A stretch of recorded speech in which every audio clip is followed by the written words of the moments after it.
Recorded live at 4ZZZ Studios Brisbane on 102.1 FM and broadcast across Australia on the Community Radio Network. You're listening to Z Games. With 10 years experience and over 500 episodes, Z Games brings you the best in gaming news, reviews, community and culture. Want to reach out? Message us on Facebook at ZEVGamesAU.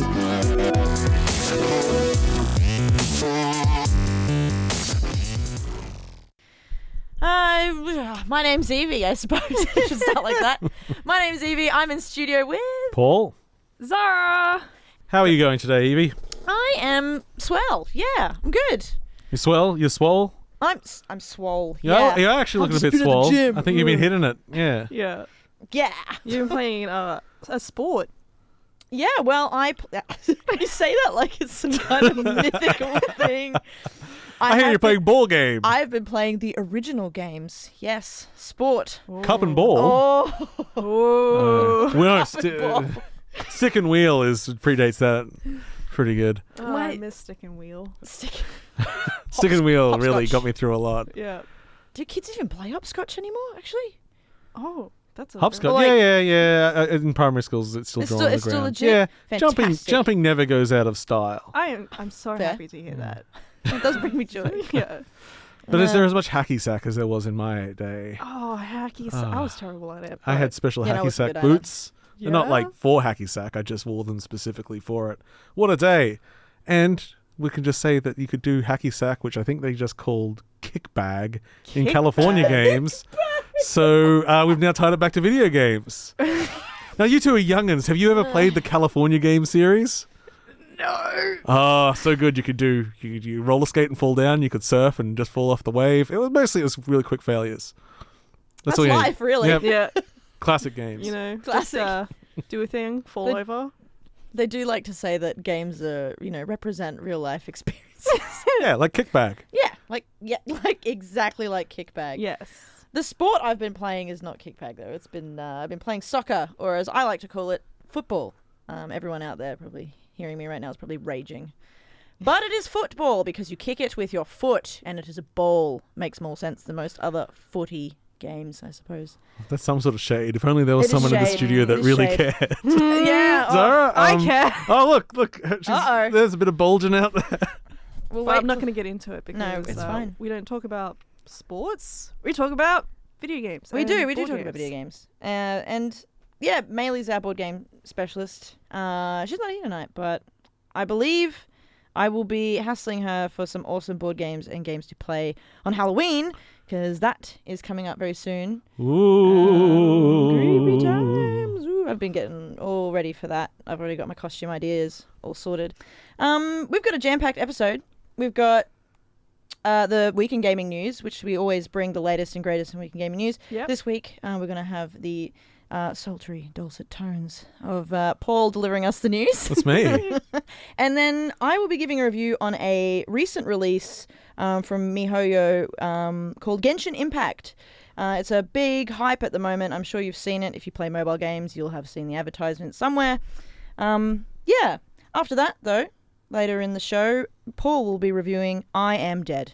Me reviewing a game about death. Yeah. That's a new twist for me. Not, I think, every single game I've ever I wonder if reviewed there's a on little this bit of show. a trend happening here. It starts with Paul saying, I was deeply moved by this game. I wrote it at one point, yeah. Every time you hear Paul say I was moved, you just have a shot. You're going to start like a Z Games bingo. Yeah. Every time Paul cries over some indie game. Aww. Bingo! Ding, ding, ding, ding, ding.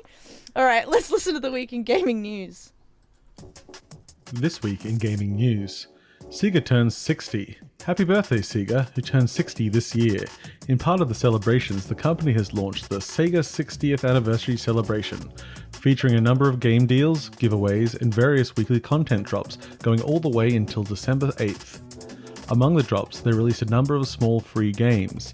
Armor of Heroes, a combat-inspired 4-player tank game by Relic Entertainment, Endless Zone, a shmup by Amplitude Studios, a Streets of Rage-inspired beat-em-up based on the Yakuza series titled Streets of Kamurocho, and Golden Axed, a prototype for a cancelled Golden Axe reboot developed by Brisbane's own, now defunct, Sega Studios Australia.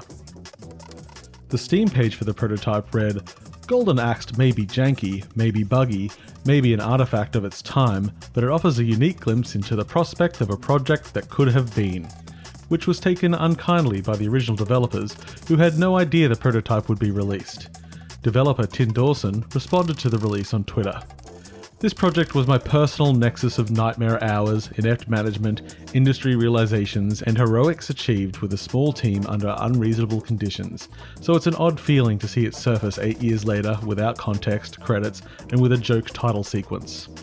Sega have since changed the Steam description. If you'd like to learn more about what happened with the project and insights on how the prototype was developed, check out Tim's Twitter account, @IronicAccount. GameStop and Microsoft reach an agreement on digital revenue sharing. GameStop, the US-based game retailer and parent company of EB Games, has come to an arrangement with Microsoft which will give the company a cut of all digital revenue on next-gen Xbox consoles they sell. According to analyst Anthony Chicumba, the way it's going to work is for every Microsoft Xbox console that GameSpot sells going forward, GameStop will get some percentage of the revenue from every digital full game download, DLC, microtransaction, and any subscription as well. How much of a slice GameSpot will receive is still unclear, but it's an unprecedented agreement at a time where digital sales continue to cut further into physical retailers' revenue. Valve moving to New Zealand? President of Valve, Gabe Newell, has been living in New Zealand since March after deciding to stay once COVID-19 restrictions came into effect whilst on holiday. During a Zoom meeting with Jeff Keighley for the Game Awards, Newell shared his positive experience of the country and suggested Valve is looking at possibly moving to the country. "Because I've been going on a pro-New Zealand campaign lately, I'm probably going to be meeting with the Prime Minister. And one of the positions I'm going to be arguing for is that, given that there is something super valuable that is being created here in New Zealand due to the hard work of the population of New Zealand, there is likely a large want to temporarily relocate production teams into the country." That's all this week in gaming news. Well, there you go. That's some news. Yeah, it was some news. That definitely was news. Some New Zealand. Yeah, that's a thing we can say. I mean, it's a segue. And it rhymes. I still have the problem anytime I talk about GameStop, I say GameSpot instead, and then I have to go back and re-record it because I always just say the wrong one because I forget they're two completely separate things. I love the things that come out my mouth when I'm trying to record for the news. It doesn't happen any other time in my life. Yeah. Even live on air. But if I'm recording, something else happens. For some reason, as soon as it's recording, it's not money laundering, it's laundry laundering. What is that? Yeah. I love laundry laundering. It's not a crime though. I was going to mention on the Sega stuff at the beginning, all those sort of free things, most of them have actually disappeared already. They were only open for 1 or 2 days. They'll still be floating around, but they'll be doing, because sort of, I think weekly they're going to be dropping free games. So they've already done Sonic 2, and they've got sort of a up until the last drops on December 2nd, and that will end on December 8th. So they're going to keep doing stuff like that. That's nice. There's stuff to look forward to. Yeah. And the whole Golden Axe thing is very funny, especially since Tim and Senator are sort of friends and locals, and they've been thrown into a very public spotlight in the last week. So, yeah, that's been funny. But actually, after the initial reaction where Tim was saying, "Hey, this was a terrible time of our lives. Thanks for checking with us before you released this game," he did then just go in and start showing off the things he did in the game and why they did things. It's really interesting to go back and look at old prototypes. Yeah. It's just nice to ask people that made them first. Yeah. You don't have to legally. It's just nice. You know what? Doing nice things is cool. It is. It is. Nice things is cool. Yeah. Nice things is cool. It's in. It's in fashion. Yeah. Also, New Zealand is in fashion. Yeah. Big fan of New Zealand. Loves it. He's been doing a bunch of charity stuff with there. He's on TV not super regular, but he's on a few times. He seems to really like it. Did he get stuck there in COVID and was just like, "I'm not leaving"? Yeah, post Half-Life Alyx, they went over for a 10-day holiday, and that's when the wall was coming down after they got there, and they said, "Well, do we go home or do we stay here?" And they chose to stay. Smart move. His reaction has been that Valve's production over COVID restrictions in the States has been abysmal. They're down to 40% of what they normally produce or something. Wow. And he's like, "Yeah, seriously, we might just all move to New Zealand for a little while because it's not going to be over soon in the States. That would bring No. so many jobs to the industry down New Zealand.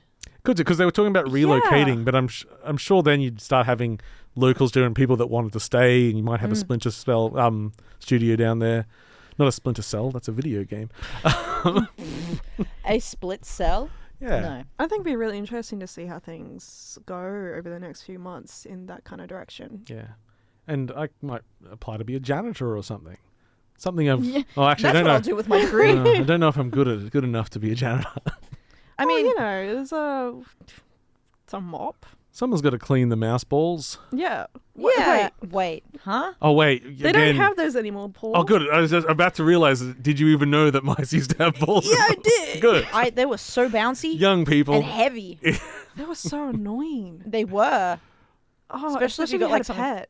Or if you got something stuck on it, and then it'll just roll funny. Ooh, it's giving me the heebie-jeebies. When I first started working support, half the job was cleaning. So the sentence I was ending there was half my job was cleaning balls. I think that's a good cue. Netherworld, a bar, diner, and arcade in the wastelands of Fortitude Valley. Filled to its monstrous brim with pinball, arcade machines, local beer, board games, unique pub grub, cocktails, retro consoles, and more.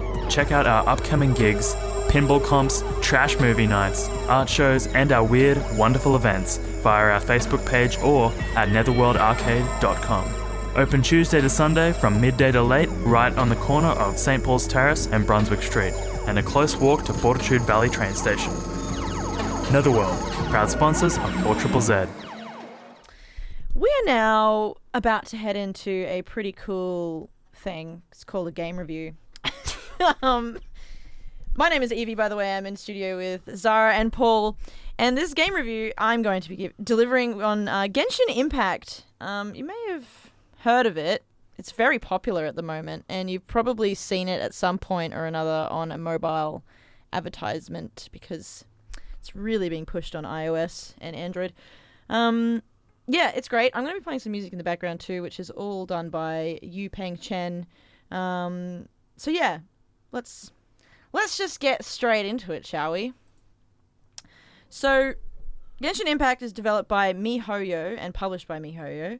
The music is by Yu Peng Chen, and the platforms are PlayStation 4, Nintendo Switch. Nintendo Switch hasn't actually quite come out yet. But they're still working on it, so that's to be arranged.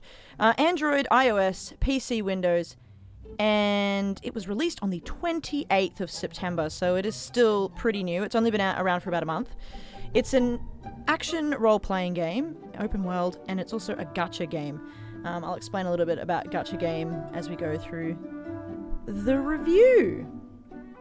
So the story begins as two twins who are traveling across the stars end up in Teyvat, which is a land, the magical land that miHoYo have created, and discovered that they're in the midst of a war. So the two twins decide to leave because they don't want to stick around for a war. However, they are caught out by a very powerful god. This godlike character captures one of the twins, thus separating them from each other. The twin that is captured depends on the choice of you, the player, and a period of time passes. You awaken to meet Paimon, who is basically a little guy that sort of plays the role of guide and tutor throughout the game. You are then led to a town of Mondstadt. After you meet Storm Terror, of course, which is a dragon who later becomes the antagonist you meet. Trust me, there's no spoilers there. Over time, you meet many different characters, encounter world missions, side quests, develop a reputation with the Knights of Favonius, and create a rapport with the people of Mondstadt. All of this while you're still trying to search for your missing twin and hopefully find the answers to the many questions that form throughout your journey. Genshin Impact is a story-rich game with many a quest. The Teyvat universe is filled with several different nations, so there's Mondstadt, Liyue, Inazuma, Sumeru, Fontaine, Natlin, Shiznaya, and Kainara? I never know how to say that one. So far, you can only play Mondstadt and Liyue. The game is huge, so there is a lot to explore, not to mention download. And aesthetically, the game looks a bit like a fusion of Zelda Breath of the Wild and the anime series Sword Art Online. So it's visually stunning and nothing short of a masterpiece. So the gameplay for Genshin Impact, being that it's an open world action role-playing game, you are free to explore as far and as wide as you'd like, running, climbing, swimming and gliding. Everything is of course limited by stamina, which at times I found frustrating and thought maybe this feature would hinder my free-to-roam experience. However, I didn't find that to be true, as stamina aids in creating an engaging limitation when exploring, but also fighting your enemies. Enemies, yes, of course, there are many of them. As you progress through the game, there are many different types of baddies that you'll encounter. There's these hilly trolls, which are goblin-like monsters that wear masks, that run towards you with clubs or shoot arrows. There's big ones and small ones of these. There is also abyss mages that specialize in particular elemental powers, and would be considered a much harder enemy. Of course, there's also other bosses and other creatures that harbor elemental powers as well. But the most common ones that you come across are these slimes, which are really simple-minded big blobs that bounce around, and they sort of bounce toward you, spitting elemental balls of frost, fire, electricity, or one of the elements. Speaking of elements, the elements present in Genshin Impact are Anemo, which is wind, Geo, earth, electro, lightning, dendro, nature, hydro, pyro, and cryo. Each element is attached to a different nation of Teyvat, and each nation themed after a real-world country, such as Mondstadt being in close resemblance to Germany and Liyue to China. I haven't mentioned much about the protagonist yet, have I? Well, there's just so much happening in this game I didn't just want to start there. You, the player, controls not one, but 4 different characters in a party that you can switch between even mid-combat. You can also upgrade your party members when you collect new characters. Each character will have their own element that they specialize in, and you can level up those characters individually, as well as weapons and special items. The big thing is to diversify your party so that you have many different elements to switch between, as elemental enemies are weaker to certain different types of elements. So obviously water's going to hurt fire, fire's going to hurt ice, and so on. So there's a lot going on. Genshin Impact has so many different quests. There's the main plot, you got side quests, you got daily quests, which keep you logging in regularly, so you can get some of that sweet mora, which is in-game currency that you can spend on cooking ingredients, upgrades for weapons and items, and so on.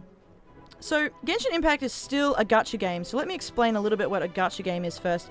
Genshin Impact is free to play, but the catch is that if you want certain characters throughout the game, you must purchase these randomized loot boxes. Basically, the gacha element is there to incentivize you to spend real-world money.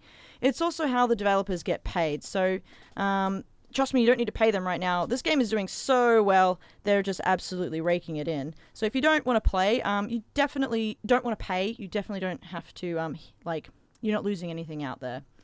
When it comes to the music, Genshin Impact has a gorgeous soundtrack titled The Wind and the Star Traveler, which was released on the 18th of June 2020, so it came out a bit before the game, and is tastefully composed by Yupeng Chen from Hoyo Mix. There are 15 tracks on the album, all of which feature in the main game, and all of them complement the in-game experience so well, with orchestral tones and strong string section inspiring intense and dramatic feelings during the battle, as well as jaunty little tunes with delightful sounds for exploring the big world of Teyvat. This composition is complex, rich, and at times feeling quite ethereal, with haunting female hum gliding ever so gracefully through the full body of the orchestra. You won't want to miss any of the cutscenes with this awe-inspiring soundtrack. Genshin Impact has truly a captivating visual presence, heartwarming story, and completely deserves its success, grossing over $100 million in less than 2 weeks. After its launch, it is the most successful launch for an original IP from a Chinese developer ever, and is the second highest grossing game globally on the iOS currently. It is completely understandable that Genshin Impact would leave such an impact. And I hope that you get a chance to play. I mean, it's free after all, and I hope that your journey through this magical world of Teyvat leaves you with an equally positive experience as I have. Yeah.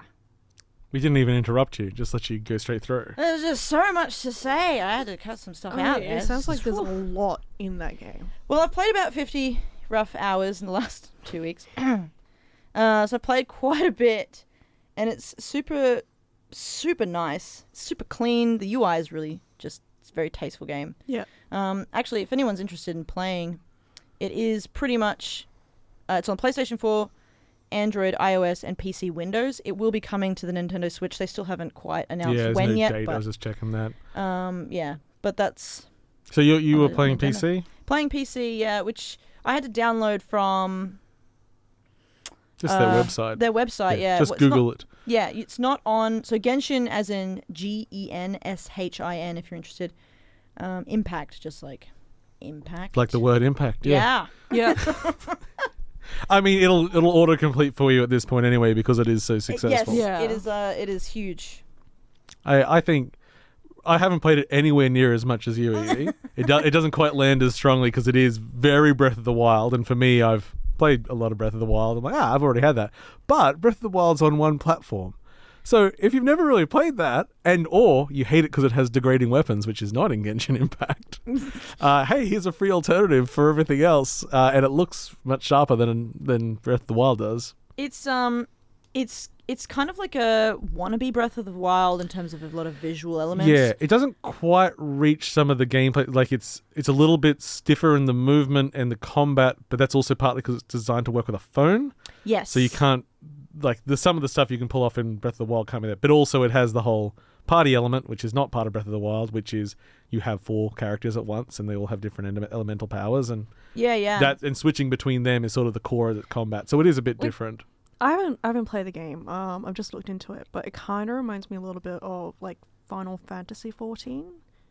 Oh yeah, just in like the scale of the world, and also a beautiful game. I mean. I haven't really played any Final Fantasies, so it's hard for me to make that comparison. Well, it's very like Breath of the Wild. It's very focused on traversal. Yeah. So about climbing mountains and getting around and getting through things, and the whole idea of you get to a high point, you look around and see what is like. Oh, that's cool over there. I'll go work out what that is. And you can like jump off the cliff and glide, and it's just like such a like pleasant experience. Another thing that I really struggled with was you have to heal your characters via cooking food for them. So it's kind of a little bit roundabouty, and it's super like kawaii Japanese, like almost like it's definitely inspired by like Asian cuisine as well. So you've got like dumplings and like lots of cool. Yeah, you're just making Breath of the Wild complaints here. It's the same thing. But it's super cool. But the only thing that I have is that to heal your party, you've got to heal them all individually. You can't just do like a bulk heal, which is really frustrating. And then you have to heal them. You have to go into your inventory, get to the food, craft. Like it's quite challenging. But the developers have actually said that there is going to be a small update in November to make sure like minor improvements and just sort of longevity for the game. And then there's a larger patch coming in December where there's going to be a whole new zone, and they're touching up some of the things. And you do start eventually starting to run to some of those timers of like, oh, wait 24 hours to do this, or pay $5 and get it now. Yes. And that if you are... Because one of the discussions about these games that always sort of comes up is that they do make a lot of their money off people that are susceptible to gambling ideas and stuff like that. Yes. Yeah. So whilst I think this is better than pretty much anyone previously, like it's not that exploitative, it's still going to be exploitative if you are susceptible to that. So if you are, maybe avoid the genre. Gacha games, it's kind of like a gotcha game. I play on words there because they sort of depend on you being hooked onto that really fun feeling of the game or the mechanic or whatever it is, and then you get impatient. And I think at a certain point, giving these games money is still good. Like they put a lot of work and you pay for it, but it's just managing, paying attention to how much you're actually putting in. Set yourself a budget. Yeah, exactly. Don't do what I do with Overwatch. It's like, new event. Here's $50. It's like, no. 1 gold skin. Anyway, ouch. Paul is going to review a game called I Am Dead. Yes, and what a great name. So take it away. Meet Morris Lupton, curator of the Shelmerston Museum and member of the recently deceased. He loved nothing more than walking on the beach of this small island in the North Atlantic with his dog Sparky. Sparky unfortunately passed away some time ago, but no bother. Now that you're dead, you can be reunited. Something is amiss in this peaceful place, though. The long-dormant volcano is set to erupt, and a new caretaker for the island has to be chosen in order to calm it. You and Sparky have a new quest to find other ghosts still on the island and ask if they'll take the position. You might have a clue where this story will end up, and if not, I'm happy to introduce you to the first story you've ever heard. Obvious plot aside, the game has excellent stories to share in a world with much more depth and imagination than I first anticipated. At its very core, I Am Dead is a hidden object game. To find each ghost in the world, you must find 5 objects that connect to people who knew them. To discover these objects, you can view the thoughts of the individual people, which presents in a storybook manner, with the character narrating a story of their experience. The story identifies the object you need to find, and then the hunt is on. So here is I Am Dead's primary gimmick. As a ghost, you have the ability to slice through things. As you zoom in on an object, outer layers will peel away. It's a bit similar to clipping through geometry in a game, but it's on purpose and it looks much nicer. The great appeal of this game is looking inside things, seeing the construction and sometimes discovering secrets. The objects you seek are normally in quite logical places, so finding them is not a major challenge, but I would often select completely irrelevant items just so I could investigate a cool-looking cross-section. For instance, just going and looking at a grandfather clock just to see the mechanism inside. There are 2 other optional levels of challenge in the game to encourage you to explore. The first is a Grecken hunt, small creatures hidden in objects, with your only hint being a shape. It becomes a game of geometric thinking as you try to work out which objects, sliced in what direction, would give you that shape. Thankfully the game is generous, so as long as you're in the basic area, it'll slowly shift the camera so the exact position is highlighted, otherwise it would be a bit fiddly. The third challenge is to find objects in the level that match cryptic clues. These puzzles offer the least assistance and the widest possibility space, so it becomes a trickier challenge. To get through the story, however, you just need to do the first lot, and the rest is completely optional. The first level has you investigating a yoga retreat run from a lighthouse. After the owner died, his robot took over. A couple of levels in, I was noticing regular non-human characters. I found a fish person making toast. How cute, I thought. Little did I know that I would not just learn all about fish people, but also the relevance of toast. Everything in the game is well thought out and paints a picture of the people and the island and its history.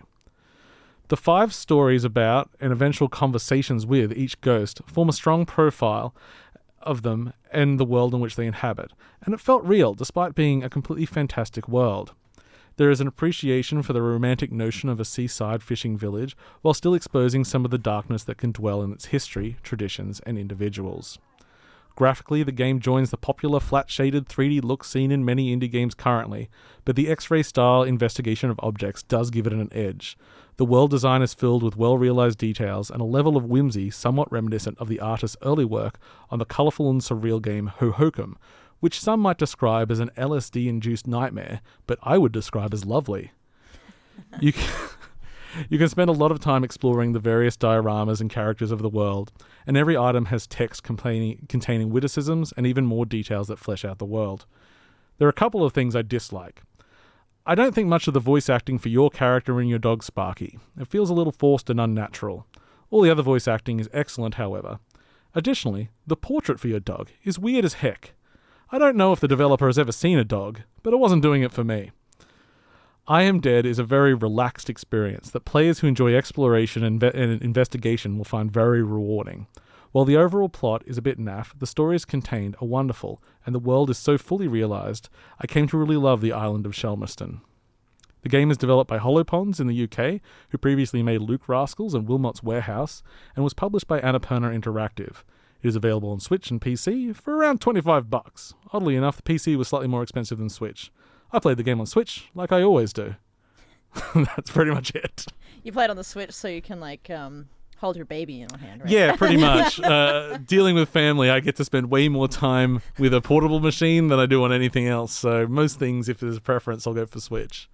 I am just imagining. I don't know if you tilt the switch, if the camera tilts in game as well. But what I'm imagining is you trying to tilt the switch to get to the right angle that you need for the object, but then tilting your sun at the same time.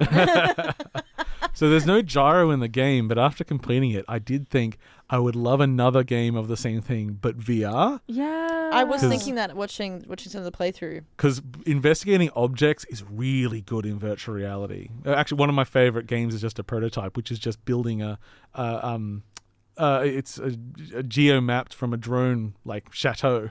And you get all the pieces and you look at, okay, this is a bit of a wall and that must go. It's just a jigsaw puzzle. Yeah. But investigating objects is so good. So I'm like, oh, this would be really good because you could stick your head into something.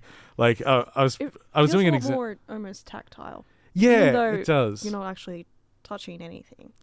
And it's in the game. It's a bit of inconsistency with how things disappear, but it's all done for style. So if you're going towards a toaster, it starts slicing the toaster open, but all the heating elements will all show up at once, and the toast will disappear before the heating elements start being cut in half. Yeah. So it's not just zooming in and seeing it. There's a bit of artistry and design to each one. Yeah. So while I do say it makes it a little bit inconsistent with that, doesn't affect gameplay at all. It's just trying to make it look good and usable and show you the insides of things really well. Because it's hard to show something inside because, especially if it's like a fleshy thing like a human, well, most of that would just be a bit of red with a bunch of dots all over the place. There's little blobs in Yeah. people. Yeah. You want to take away the flesh and see the skeleton and see all that.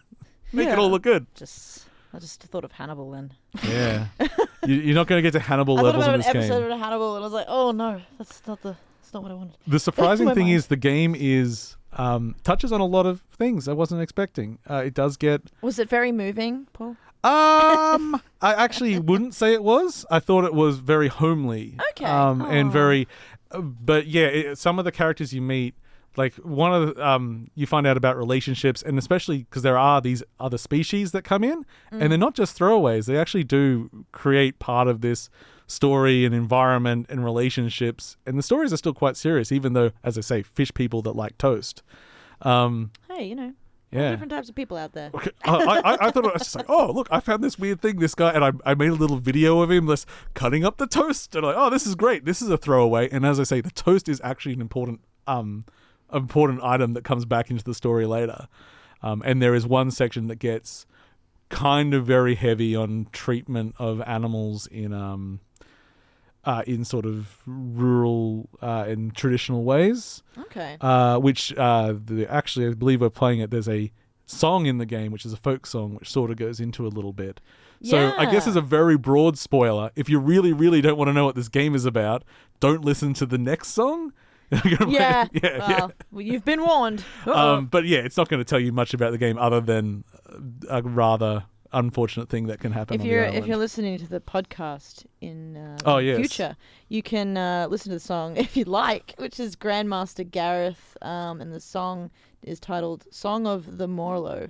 Morlo, so you can have a listen to You that. actually might have trouble finding it. We only got it because I recorded it off the Switch. Well, It's not in the soundtrack. head over to the 4ZZZ AMRAP page and have a listen, or Z Digital. That's another way you can Message listen back. me.